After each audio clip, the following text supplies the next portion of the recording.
बृहस्पतिवार व्रत कथा। बृहस्पतिवार के दिन जो भी स्त्री पुरुष व्रत करे उसे चाहिए कि वह दिन में एक ही समय भोजन करे, क्योंकि इस दिन बृहस्पतिश्वर भगवान का पूजन होता है। भोजन पीले चने की दाल आदि का करे, परंतु नमक नहीं खावे। पीले वस्त्र पहने, पीले ही फलों का प्रयोग करे, पीले चंदन से पूजन करे। पूजन के बाद प्रेम पूर्वक बृहस्पति देव की कथा सुननी चाहिए। इस व्रत को करने से मन की समस्त इच्छाएं पूरी होती हैं और बृहस्पति महाराज प्रसन्न होते हैं। धन, पुत्र, विद्या तथा मनवांछित फलों की प्राप्ति होती है। परिवार में सुख तथा शांति रहती है। इसलिए यह व्रत सर्वश्रेष्ठ और अति फलदायक है। इस व्रत में केले का पूजन करना चाहिए। कथा और पूजन के समय मन, क्रम, वचन से शुद्ध होकर जो इच्छा हो बृहस्पति देव से प्रार्थना करनी चाहिए। उन इच्छाओं को बृहस्पति देव अवश्य पूर्ण करते हैं, ऐसा मन में दृढ़ विश्वास रखना चाहिए। व्रत कथा। प्राचीन काल में भारत में एक राजा राज्य करता था। वह बड़ा ही प्रतापी और दानी था। वह नित्य मंदिर में दर्शन करने जाता तथा ब्राह्मण और गुरु की सेवा किया करता। वह गरीबों की सहायता करता था, परंतु यह सब बातें उसकी रानी को अच्छी नहीं लगती थीं। न वह व्रत करती और न किसी को एक पैसा दान में देती थी तथा राजा से भी ऐसा करने को मना किया करती थी। एक समय राजा शिकार खेलने वन को गए हुए थे। घर पर रानी और दासी थी। उस समय गुरु बृहस्पति देव एक साधु का रूप धारण कर राजा के दरवाजे पर भिक्षा मांगने आ गए तथा भिक्षा मांगी तो रानी कहने लगी, हे साधु महाराज, मैं इस दान पुण्य से तंग आ गई हूँ। मेरे से तो घर का कार्य ही समाप्त नहीं होता। इस कार्य के लिए तो मेरे पति देव ही बहुत हैं। आप ऐसी कृपा करें कि सब धन नष्ट हो जाए तथा मैं आराम से रह सकूं। साधु बोले, हे देवी, तुम तो बड़ी विचित्र हो। संतान और धन से तो कोई दुखी नहीं होता, इसको तो सभी चाहते हैं। पापी भी पुत्र और धन की इच्छा करता है। अगर आपके पास धन अधिक है तो भूखे मनुष्यों को भोजन कराओ, प्याऊ लगवाओ, ब्राह्मणों को दान दो, धर्मशाला बनवाओ, कुआं, तालाब, बावड़ी, बाग, बगीचे आदि का निर्माण कराओ। निर्धन मनुष्यों की कुंवारी कन्याओं का विवाह कराओ और अनेकों यज्ञादिक धर्म करो। इस प्रकार के कर्मों से आपके कुल का और आपका नाम परलोक में सार्थक हो जाएगा एवं स्वर्ग की प्राप्ति होगी। मगर वह रानी इन बातों से खुश न हुई। वह बोली, हे साधु महाराज, मुझे ऐसे धन की आवश्यकता नहीं जिसको मैं और मनुष्यों को दान देती फिरूं, जिसको रखने उठाने में भी मेरा सारा समय बर्बाद हो जाए। साधु ने कहा, हे देवी, तुम्हारी ऐसी इच्छा है तो ऐसा ही होगा। मैं तुम्हें बताता हूँ, वैसा ही करना। बृहस्पतिवार के दिन घर को गोबर से लीपना, अपने केशों को धोना, केशों को धोते समय स्नान करना, राजा से कहना कि वह हजामत बनवाए, भोजन में मांस मदिरा खाना, कपड़े धोबी के यहाँ धुलने डालना। इस प्रकार 7 बृहस्पतिवार करने से तुम्हारा सब धन नष्ट हो जाएगा। ऐसा कहकर वह साधु महाराज वहाँ से अंतर्ध्यान हो गए। रानी ने साधु के कहे अनुसार वैसा ही किया। 3 बृहस्पतिवार बीते ही थे कि उसका सारा धन नष्ट हो गया और वह भोजन के लिए दोनों समय तरसने लगे, सांसारिक भोगों से दुखी रहने लगे। तब वह राजा रानी से कहने लगा कि रानी, तुम यहाँ पर रहो, मैं दूसरे देश को जाता हूँ, क्योंकि यहाँ पर मुझे सभी मनुष्य जानते हैं, इसलिए कोई कार्य भी नहीं कर सकता। अपने देश चोरी, परदेश भीख बराबर है। ऐसा कहकर राजा परदेश चला गया। वहाँ जंगल जाता और लकड़ी काट कर लाता तथा शहर में बेचता। इस तरह जीवन व्यतीत करने लगा। इधर राजा के घर रानी और दासी दुखी रहने लगी। किसी दिन भोजन और किसी दिन जल पीकर ही सो जाती। एक समय रानी और दासी को 7 दिन बिना भोजन के व्यतीत हो गए तो रानी ने अपनी बहन दासी से कहा, ये दासी, जा यहाँ पास के ही नगर में मेरी बहन रहती है, वह बड़ी धनवान है।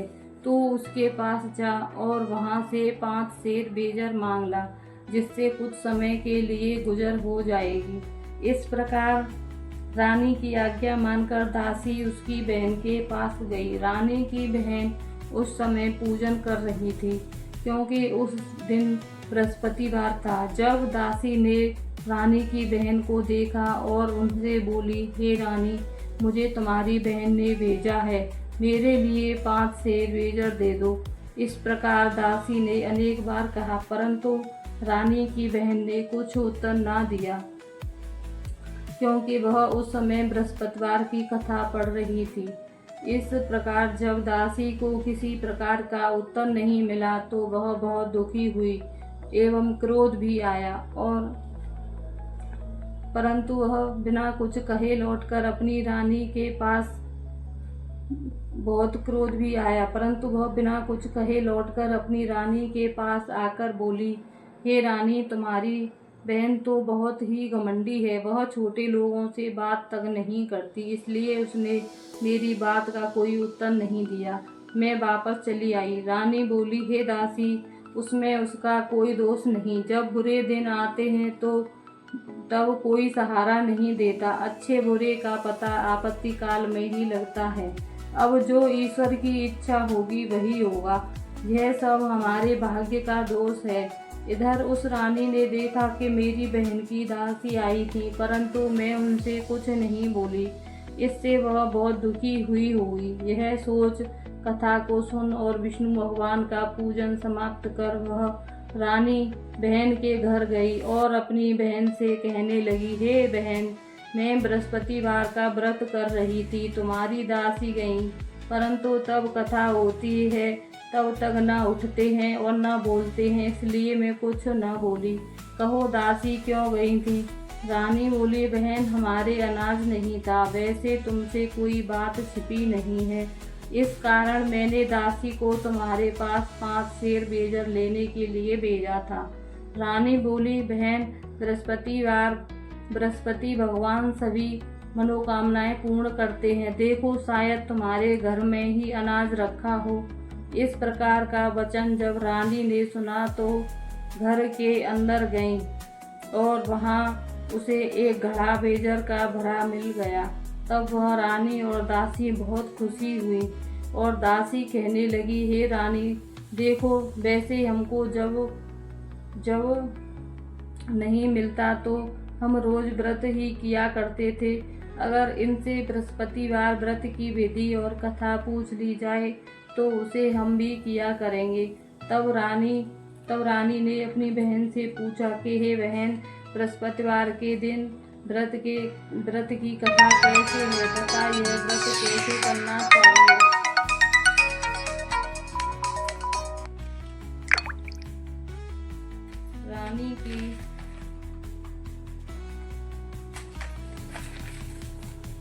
रानी की बहन ने कहा, बृहस्पतिवार के दिन व्रत में चने की दाल आदि मुनक्का से विष्णु भगवान का पूजन केले की जड़ में करें तथा दीपक जलावें, पीला भोजन करें तथा कहानी सुने।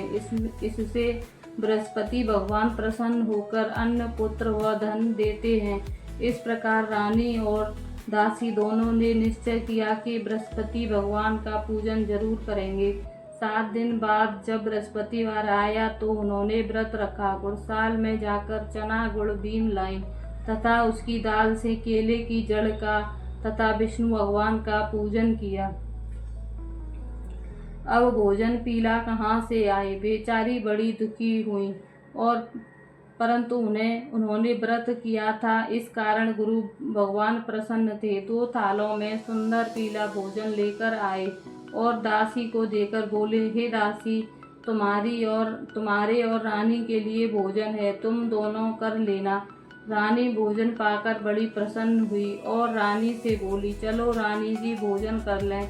रानी को इस विषय में कुछ भी पता नहीं था, इसलिए वह दासी से बोली, तू ही भोजन कर, व्यर्थ में हमारी हंसी क्यों उड़ाती है? दासी ने कहा, हे एक महात्मा, हम दोनों को 2 थालों में भोजन दे गया है, इसलिए हम और तुम दोनों ही साथ साथ भोजन करेंगी। इस प्रकार रानी और दासी दोनों ने गुरु भगवान को नमस्कार कर भोजन प्रारंभ किया तथा तब अब वह प्रत्येक बृहस्पतिवार को गुरु भगवान का व्रत और विष्णु पूजन करने लगी। बृहस्पति भगवान की कृपा से फिर रानी और दासी के पास धन हो गया। रानी फिर उसी प्रकार आलस्य करने लगी। तब दासी बोली, रानी तुम पहले इस प्रकार आलस्य करती थी, तुम्हें धन रखने में भी कष्ट होता था, इस कारण सभी धन नष्ट हो गया। अब गुरु भगवान की कृपा से धन मिला है तो फिर तुम्हें आलस्य होता है। बड़ी मुसीबतों के बाद हमने यह धन पाया है, इसलिए हमें दान पुण्य करना चाहिए। आप भूखे मनुष्यों को भोजन कराओ, प्याऊ लगवाओ, ब्राह्मणों को दान दो, कुआं, तालाब, बावड़ी आदि का निर्माण कराओ, मंदिर, पाठशाला बनवाओ, दान दो, तुम्हारे को कुंवारी कन्याओं का विवाह कराओ, धन को शुभ कार्यों में खर्च करो, जिससे तुम्हारे कुल का यश बढ़े तथा तुम्हें स्वर्ग प्राप्त हो। तब रानी ने इसी प्रकार के कर्म करना प्रारंभ किया। उसका यश फैलने लगा। एक दिन रानी और दासी विचार करने लगी, ना जाने राजा किस दशा में होंगे, उनकी कोई खोज खबर नहीं मिली। तब गुरु भगवान से उन्होंने प्रार्थना की। भगवान ने रात्रि में राजा को स्वप्न में कहा, हे राजा, उठ, तेरी रानी तुझको याद कर रही है, अपने देश को जाओ। राजा प्रातःकाल उठा और विचार करने लगा कि स्त्री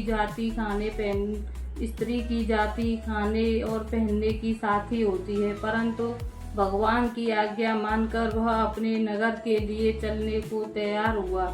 इससे पूर्व जब राजा परदेश चला गया तो परदेश में दुखी रहने लगा। प्रतिदिन जंगल में से लकड़ी बीनकर लाता और उन्हें शहर में बेचकर अपने दुखी जीवन को बड़ी कठिनता से व्यतीत करने लगा। एक दिन राजा दुखी होकर अपनी पुरानी बातों को याद करके रोने लगा। तब उस जंगल में से बृहस्पति देव एक साधु का रूप धारण कर आ गए और राजा के पास आकर बोले, हे लकड़हारे, तुम इस सुनसान जंगल में किस चिंता में बैठे हो, मुझको बतलाओ। यह सुन राजा के नेत्रों में जल भर आया और साधु की वंदना कर बोला, हे प्रभु, आप सब कुछ जानने वाले हो। इतना कह साधु को अपनी संपूर्ण कहानी बतला दी। साधु रूपी भगवान बोले, हे राजा, तुम्हारी स्त्री ने बृहस्पति देव का अपमान किया था, जिस कारण तुम्हारी यह दशा हुई। अब तुम किसी प्रकार की चिंता मत करो, भगवान तुम्हें पहले से अधिक धनवान करेंगे। देखो, तुम्हारी स्त्री ने भी गुरुवार का व्रत प्रारंभ कर दिया है और तुम मेरा कहना मानकर बृहस्पतिवार का व्रत करके चने की दाल गुड़ जल के लोटे में डालकर केले का पूजन करो। फिर कथा सुनो। भगवान तुम्हारी सब मनोकामनाओं को पूर्ण करेंगे। साधु को प्रसन्न देखकर राजा बोला, हे प्रभु, मुझे लकड़ी बेचकर इतना पैसा नहीं मिलता जिससे भोजन के उपरांत कुछ बचा सकूं। मैंने रात्रि में अपनी रानी को व्याकुल देखा है। मेरे पास कुछ भी धन नहीं जिससे उसकी खबर तो मंगा सकूं, और फिर कौन सी कहानी कहूँ, यह मुझको कुछ भी मालूम नहीं है। साधु ने कहा, हे राजन, तुम किसी बात की चिंता मत करो। बृहस्पतिवार के दिन तुम रोजाना की तरह लकड़ियाँ लेकर शहर को जाओ। तुमको रोज से 2 धन प्राप्त होगा, जिससे तुम भली भांति भोजन कर लोगे तथा बृहस्पति देव की पूजा का सामान भी आ जाएगा। और बृहस्पतिवार को कहानी कहना, जो इस प्रकार है। प्राचीन काल में एक ब्राह्मण था। वह बहुत निर्धन था। उसके कोई भी संतान नहीं थी। उसकी स्त्री बहुत मलिनता के साथ रहती थी। वह न स्नान करती, न किसी देवता का पूजन करती। प्रातःकाल उठते ही सर्वप्रथम भोजन करती, बाद में कोई अन्य काम करती। इससे ब्राह्मण देवता बड़े दुखी थे। बेचारे बहुत कुछ कहते थे, किंतु उनका कोई परिणाम न निकला।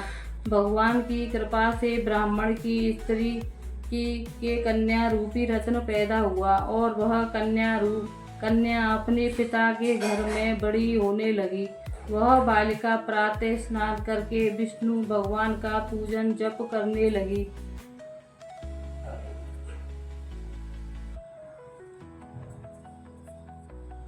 वह बालिका प्रातः स्नान करके विष्णु भगवान का जप करती थी तब बृहस्पतिवार को व्रत भी करती। अपने पूजा पाठ को समाप्त करके स्कूल जाती तो अपनी मुट्ठी में जौ भर के ले जाती और उसको पाठशाला के मार्ग में डालती जाती। तब ये जौ स्वर्ण के हो जाते। लौटते समय उनको बीनकर घर को ले आती। एक दिन वह बालिका सूप में उन सोने के जौ को फटककर साफ कर रही थी। उसके पिता ने देख लिया और कहा, बेटी, सोने के जौ को फटकने के लिए सोने का सूप होना चाहिए। दूसरे दिन गुरुवार था। इस कन्या ने व्रत रखा और बृहस्पति देव से प्रार्थना करके कहा, हे प्रभु, मैंने आपकी पूजा सच्चे मन से की हो तो मेरे लिए सोने का सूप दे दो। बृहस्पति देव ने उनकी प्रार्थना स्वीकार कर ली। रोजाना की तरह वह कन्या जौ फैलाती हुई जाने लगी। जब लौटकर जौ बीन रही थी तो बृहस्पति देव की कृपा से सोने का सूप मिला। उसे वह घर ले आई और उसे जौ साफ करने लगी, परंतु उसकी माँ की वही ढंग रहा। एक दिन की बात है कि वह कन्या सोने के सूप में जौ साफ कर रही थी। उस समय उस शहर के राजा का पुत्र वहां होकर निकला। एक कन्या के रूप को कार्य को देखकर मोहित हो गया तथा अपने घर आकर भोजन तथा जल त्याग कर उदास होकर लेट गया। राजा को जब इस बात का पता लगा तो वह अपने मंत्रियों के साथ उसके पास गए और बोले, हे बेटा, तुम्हें किस बात का कष्ट है? किसी ने अपमान किया है अथवा कोई और कारण है सो कहो, मैं वही कार्य करूँगा जिससे तुम्हें प्रसन्नता हो। अपने पिता की राजकुमार ने बातें सुनी तो वह बोला, मुझे आपकी कृपा से किसी बात का दुख नहीं है। किसी ने मेरा अपमान नहीं किया है, परंतु मैं उस लड़की के साथ विवाह करना चाहता हूँ जो सोने के सूप में जौ साफ कर रही थी। यह सुन राजा आश्चर्य में पड़ा और बोला, हे बेटा, इस तरह की कन्या का पता तुम ही लगाओ, मैं उसके साथ तेरा विवाह अवश्य ही करवा दूंगा। राजकुमार ने उस लड़की के घर का पता बतलाया। तब मंत्री उस लड़की के घर गए और ब्राह्मण देवता को सभी हाल बतलाया। ब्राह्मण देवता राजकुमार के साथ अपनी कन्या का विवाह करने के लिए तैयार हो गया। विधि विधान के अनुसार ब्राह्मण की कन्या का विवाह राजकुमार के साथ हो गया। कन्या के घर से जाते ही पहले की तरह गरीब ब्राह्मण देवता के घर गरीबी का निवास हो गया। अब भोजन के लिए भी अन्न बड़ी मुश्किल से मिलता। एक दिन दुखी होकर ब्राह्मण देवता अपनी पुत्री के पास गए। बेटी ने कहा कि दुखी अवस्था में देखा और अपनी माँ का हाल पूछा। तब ब्राह्मण ने सभी हाल कहा। कन्या ने बहुत सा धन देकर अपनी पिता को विदा कर दिया। इस तरह ब्राह्मण को कुछ समय सुखपूर्वक व्यतीत हुआ। कुछ दिन बाद फिर वही हाल हो गया। ब्राह्मण फिर अपनी कन्या के यहाँ गया और सभी हाल कहा तो लड़की बोली, हे पिताजी, आप माताजी को यहीं लिवा लाओ, मैं उन्हें विधि बता दूंगी जिससे गरीबी दूर हो जाएगी। वह ब्राह्मण देवता अपनी स्त्री को साथ लेकर पहुँचे तो पुत्री अपनी माँ को समझाने लगी, हे माँ, तुम प्रातःकाल उठकर सर्वप्रथम स्नान करके विष्णु भगवान का पूजन करो, तब सब दरिद्रता दूर हो जाएगी। परंतु उसकी माँ ने एक भी बात नहीं मानी और प्रातःकाल उठकर अपनी पुत्री व बच्चों का जूठन खा लिया। यह देखकर उसकी पुत्री को बहुत ही गुस्सा आया और एक रात कोठरी से सभी सामान निकालकर उसमें अपनी माँ को बंद कर दिया। प्रातःकाल उसमें से निकाला, तब स्नान करा के पूजा पाठ करवाया तो उसकी माँ की बुद्धि ठीक हो गई और वह फिर प्रत्येक बृहस्पतिवार को व्रत रखने लगी। इस व्रत के प्रभाव से उसकी माँ को बहुत ही धनवान तथा पुत्रवती हो गई और वह बृहस्पति जी के प्रभाव से स्वर्ग को प्राप्त हुई तथा ब्राह्मण भी सुखपूर्वक इस लोक के सुख भोग कर स्वर्ग को प्राप्त हुए। इस तरह कहानी कहकर साधु देवता वहां से लोप हो गए। धीरे धीरे समय व्यतीत होने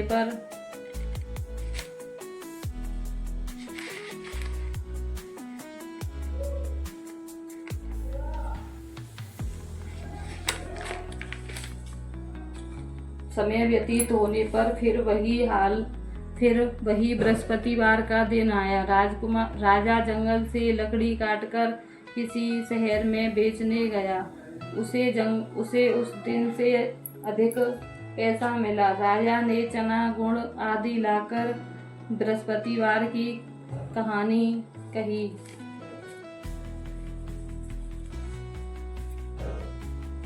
व्रत किया और कहानी कही। उस दिन से उसके सब दुपट्टे में उस दिन से उसके सभी दुख दूर हो गए। परंतु जब दोबारा बृहस्पतिवार का दिन आया तो वह बृहस्पतिवार का व्रत करना भूल गया। इस कारण बृहस्पति भगवान नाराज हो गए। उस दिन उस नगर के राजा ने विशाल यज्ञ का आयोजन किया तथा शहर में यह घोषणा करा दी कि कोई भी मनुष्य अपने यहाँ भोजन न बनाए, न आग जलाए। समस्त प्रजा मेरे यहाँ भोजन करने आए। इस आज्ञा को जो न मानेगा उसके लिए फांसी की सजा दी जाएगी। इस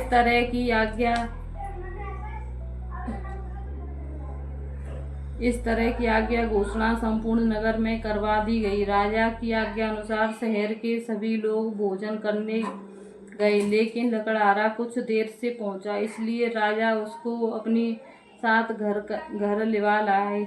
जब वह उसे घर पर भोजन करा रहे थे तो रानी की दृष्टि उस खूंटी पर पड़ी जिस पर उसका हार लटका हुआ था। वह वहां दिखाई न दिया। रानी ने निश्चय किया कि मेरा हार इस मनुष्य ने चुरा लिया है। उसी समय सैनिकों को बुलाकर उसको जेल खाने में डलवा दिया। जब राजा जेल खाने में पड़ गया और बहुत दुखी होकर विचार करने लगा कि ना जाने राजा किस दशा, ना जाने कौन से पूर्व जन्म के कर्म से मेरे लिए दुख प्राप्त हुए हैं, वह उसी साधु को याद करके रोने लगा जो कि जंगल में मिला था। उसी समय तत्काल बृहस्पति देव साधु के रूप में प्रकट हो गए और उसको उसकी दशा को देखकर कहने लगे, और अरे मूर्ख, तूने बृहस्पति देवता का कथा नहीं करी, इस कारण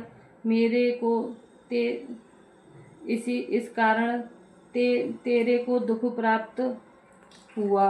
अब चिंता मत कर। बृहस्पतिवार के दिन जेल खाने के दरवाजे पर रुपए पड़े मिलेंगे, उससे तू बृहस्पति देव की पूजा करना, तेरे सभी कष्ट दूर हो जाएंगे। बृहस्पतिवार के दिन उसे 4 रुपए पड़े मिले। राजा ने कथा कही। उसी रात्रि को बृहस्पति देव ने उस नगर के राजा को स्वप्न में कहा, हे राजा, तुमने जिस आदमी को जेल खाने में बंद कर दिया है वह निर्दोष है, वह राजा है, उसे छोड़ देना।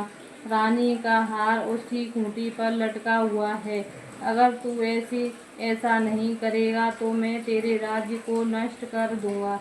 इस तरह के रात्रि को स्वप्न को देखकर राजा प्रातःकाल उठा और खूंटी पर हार देकर लकड़हारे को बुलाकर क्षमा मांगी तथा राजा के योग्य सुंदर वस्त्र आभूषण देकर विदा किया।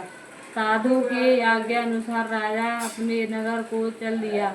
राजा जब नगर के निकट पहुंचा तो उसे बड़ा आश्चर्य हुआ। नगर में पहले से ही अधिक बाग, तालाब और कुएं तथा बहुत सी धर्मशाला, मंदिर आदि बन गई हैं। राजा ने सब पूछा कि यह किसका बाग और धर्मशाला है। तब नगर के सब लोग कहने लगे, यह सब रानी के हैं। राजा को आश्चर्य हुआ और गुस्सा भी आया। जब रानी ने यह खबर सुनी कि राजा आ रहे हैं तो उसने दासी से कहा कि हे दासी, देख, राजा हमको कितनी बुरी हालत में छोड़ गए थे। वह हमारी ऐसी हालत देखकर लौट न जाएं, इसलिए तू दरवाजे पर खड़ी हो जा। रानी की आज्ञा अनुसार दासी दरवाजे पर खड़ी हो गई। राजा आए तो उन्हें अपने साथ लिवा लाई। तब राजा ने क्रोध करके अपनी तलवार निकाली और पूछने लगे, यह बताओ कि यह सब धन तुम्हें कैसे प्राप्त हुआ है। तब उन्होंने कहा कि हमें यह सब धन बृहस्पति देव के व्रत के प्रभाव से प्राप्त हुआ है।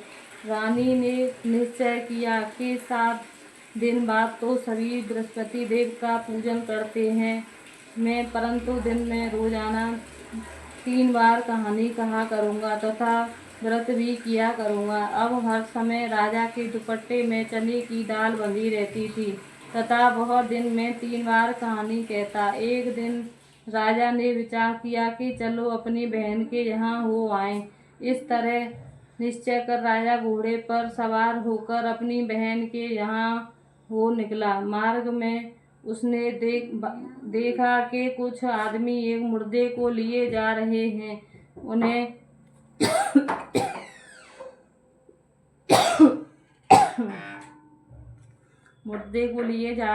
उन्हें रोककर राजा कहने लगा, अरे भाइयों, मेरे बृहस्पतिवार की कहानी सुन लो। वे बोले, लो, हमारा तो आदमी मर गया है, उसको कथा की पड़ी है। परंतु कुछ आदमी बोले, अच्छा कहो, हम तुम्हारी कहानी जरूर सुनेंगे।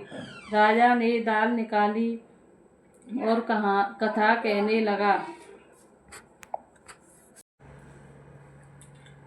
परंतु कुछ आदमी बोले, अच्छा कहो, हम तुम्हारी कथा सुनेंगे। राजा ने दाल निकाली और कथा कहने लगा। जब कथा आधी हुई थी कि मुर्दा हिलने लगा। तब जब कथा समाप्त हो गई तो मुर्दा राम राम कह के खड़ा हो गया।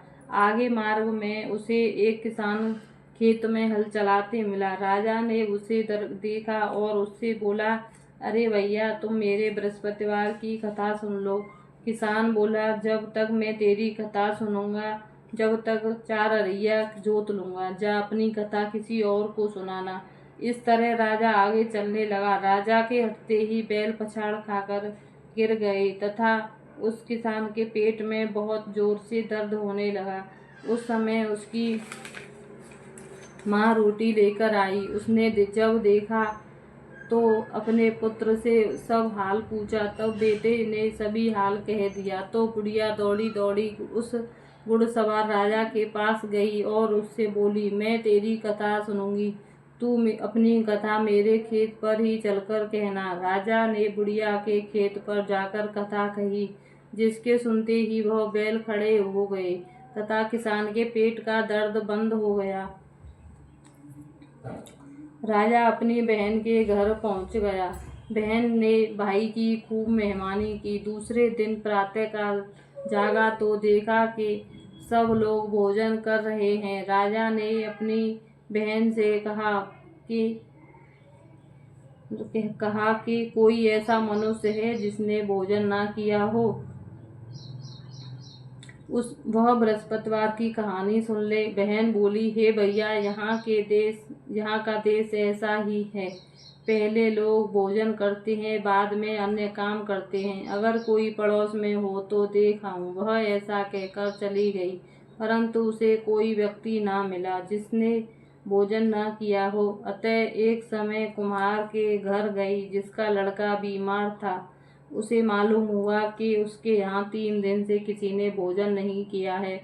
रानी ने अपनी भाई की कथा सुनने के लिए कुमार से कहा तो वह तैयार हो गया। राजा ने उसके यहाँ जाकर बृहस्पतिवार की कथा कही, जिसको सुनकर उसका लड़का ठीक हो गया। अब तो राजा की प्रशंसा होने लगी। एक दिन राजा ने अपनी बहन से कहा, हे बहन, हम अपने घर को जाएंगे, तुम भी तैयार हो जाओ। राजा की बहन ने अपनी सास से पूछा तो सास बोली, चली जा, परंतु अपने लड़कों को मत ले जाना, क्योंकि तेरे भाई की कोई औलाद नहीं होती है। बहन ने अपने भैया से कहा, हे भैया, मैं तो चलूंगी, परंतु कोई बालक नहीं जाएगा। राजा बोला, जब कोई बालक ही नहीं जाएगा तो तुम ही चलकर क्या करोगी। बड़े दुखी मन से राजा अपने नगर को लौट आया। राजा ने अपनी रानी से कहा, हम निर्वंशी राजा हैं, हमारा मुँह देखने का धर्म नहीं है। और इस उदासी के कारण उसने कुछ भी भोजन न किया। रानी बोली, हे स्वामी बृहस्पति देव, हमें औलाद अवश्य देंगे। उसी रात बृहस्पति देव ने राजा से स्वप्न में कहा, हे राजा, उठ, सोच त्याग छोड़ दे। तेरी रानी गर्भ से है, 9वें महीने में उसके गर्भ से एक सुंदर पुत्र पैदा होगा। तब राजा बोला, हे रानी, स्त्री बिना भोजन के रह सकती है, परंतु बिना बात कहे बिना नहीं रह सकती। जब मेरी बहन आए तो तुम उससे कुछ मत कहना। जब रानी की बहन ने यह शुभ समाचार सुना तो बहुत खुश हुई तथा बधाई लेकर अपने घर अपने भाई के यहाँ आई। तभी रानी ने कहा, घोड़ा चढ़कर तो नहीं आई, गधा चढ़ी आई। परंतु राजा की बहन बोली, भाभी, मैं इस प्रकार न कहती तो तुम्हें संतान कैसे मिलती। बृहस्पति देव ऐसे